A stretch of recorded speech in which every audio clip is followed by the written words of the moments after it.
The cost of a disaster. Many Americans are feeling it this week. No money, no food, your house gone. It's a price that isn't measured in just dollars. It can be more personal than that. It humbles yourself. You learn what you need and don't need. This week, the true cost of natural disasters from those who know firsthand. Those are lives that'll be changed. This is The Race.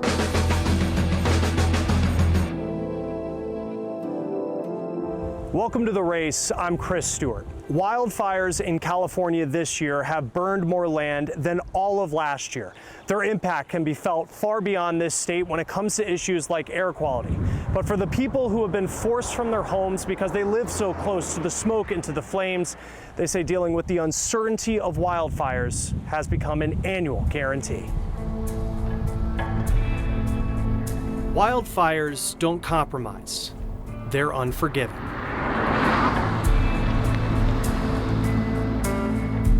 So for people like Jesse Wagster, it's best to grab what matters most and get out of the way. My guitar, my dog, these wind chimes. The wind chimes that I brought with me, those were my mom's. Jesse found refuge at this Red Cross shelter in Northern California. Wonder how many breakfasts we had left over. The hundreds here are just some of the thousands of people the Calder fire has forced from their homes as flames stretch east of Sacramento all the way to the Nevada border. And I understand that they've lost 400 homes either in or near Grizzly since this fire just started. That's a huge number. Those are lives that'll be changed. It's hard not to get emotional seeing what the fire has done.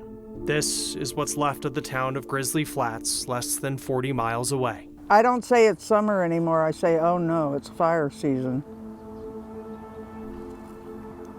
My tomatoes are dead. My watermelons are dead. Marie Godosi has lived in this area for more than 4 decades. But I wasn't about to take a chance. She's been at this shelter now for more than a week. Many here don't know when they'll go home. Could be staying here for 2 weeks, 3 weeks. Nobody really knows when we're going to get back home, so. The challenges of wildfire season stretch beyond California. Just processing that loss is hard, you know. The Klamath tribes in southern Oregon are recovering after the bootleg fire. In July, it was the largest in the nation and burned much of their sacred ancestral land. And it's going to take quite a while for it to come back. Definitely up to 500, 600 years to get some of those big ponderosa pine that we lost in the fire. The tribes are now working with the U.S. Forest Service and researchers with the Nature Conservancy to find ways to stop future fires from spreading. How many times can we have that happen and still have a forest left? They're studying the effectiveness of fires they intentionally set and control in areas at risk for wildfires. If all of a sudden you're in a stand like this, where this is all the fuel that the fire has, you're looking at your flame lengths that are going to be this high, right? By burning away dry brush and reducing the density of the forest, there's less on the ground for wildfires to feed on. They say prescribed burns help stop the bootleg from spreading even further this year. You have inches and inches of this combustible material. That's going to create flames. While scientists work on stopping the flames of the future, The least is a shoulder to lean on. those of the present are keeping shelters full. This is the highest priority in California right now. It's hard to have a devil-may-care attitude about, oh well, houses come, houses go. People aren't like that usually, unless they're wealthy maybe. For those here like Marie, leaving this part of California, a place that will likely face the threat of fire again, isn't that simple. Well, we can't afford to. What are we going to do, move to the coast and live on the beach? In a tent? Birds fly And for Jesse, over the rainbow. as much as a positive attitude helps the days pass by, I can't wait to leave. there is always a concern when one of life's guarantees has become the uncertainty of what a wildfire will do next. I've only been here 3 days, right? And I've already got anxiety. I'm gonna keep hoping they say, all right, we're done, you can leave now. But I haven't heard that yet. The Gulf region may no longer be dealing with Ida, but the impacts of the storm are still being felt. They will be for weeks and months to come. Chris Conti takes us to Louisiana, where people are left battling the heat without power and, in some cases, a home.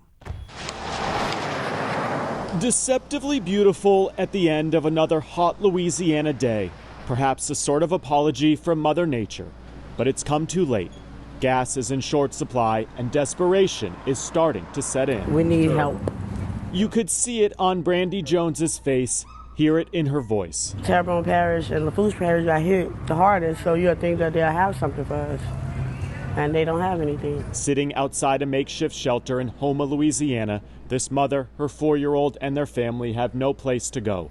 Their home left uninhabitable by Ida. No money, no food, your house gone. I mean, anybody would be kind of upset right now. We're not kind of, they would be upset. It could be weeks before this city of 30,000 has power again. Even the shelter here has no running water or air conditioning. It's as hot inside as it is outside.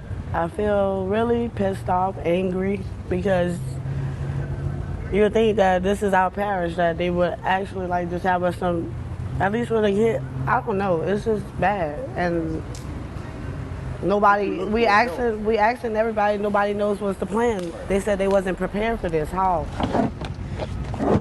Things are not much better for Brenton Sangster. Oh, yeah. Taking everything out and making it a little bit more compact, you know. We found Brinson and his cat living inside their car in the parking lot of the shelter here.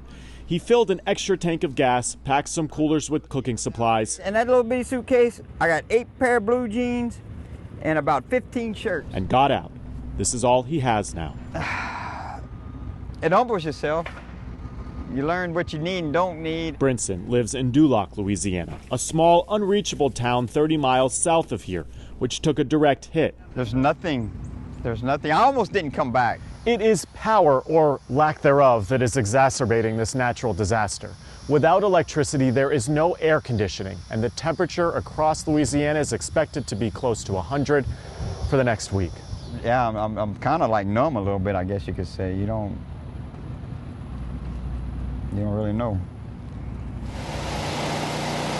Those who are lucky enough to have generators like Mary Gidry are doing what they can to occupy the time. We've been picking up stuff all over, but it's like some stuff you can't pick up. It may not seem like much amid such widespread devastation, but people here have to start somewhere.